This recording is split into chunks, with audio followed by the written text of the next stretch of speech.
Пользователи соцсетей второй день следят за операцией по спасению белого медведя.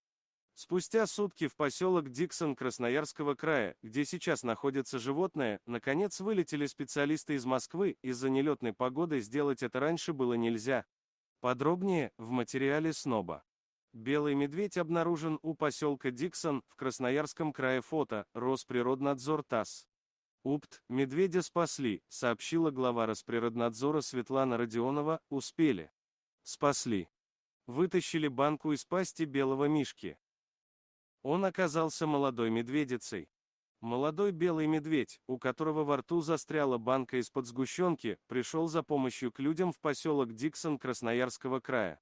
Об этом 20 июля в своем телеграм-канале написала глава Росприроднадзора Светлана Родионова. Надо спасать краснокнижное животное. Срочно собираем заседание рабочей группы.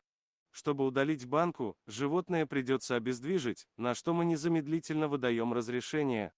Вскоре стало известно, что медведь мучается уже 3 суток, вытащить язык из банки у него не получается из-за того, что крышка завернута внутрь.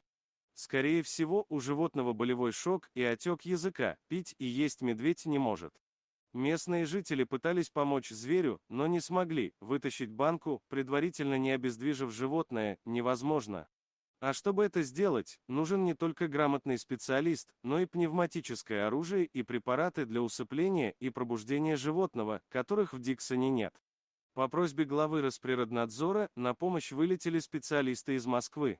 Среди них главный ветеринарный врач Московского зоопарка.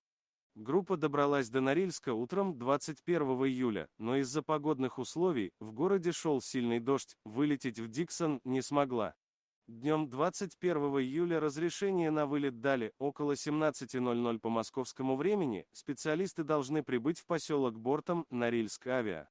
После того, как медведю помогут, его в специальной клетке, которую изготовили на механическом заводе Норильска, транспортируют на 60 100 километров от Диксона в естественную среду обитания. Спасибо за просмотр, подписывайтесь на канал, где вы найдете еще много интересного, а также ставьте лайки и пишите комментарии, что думаете по поводу этой истории.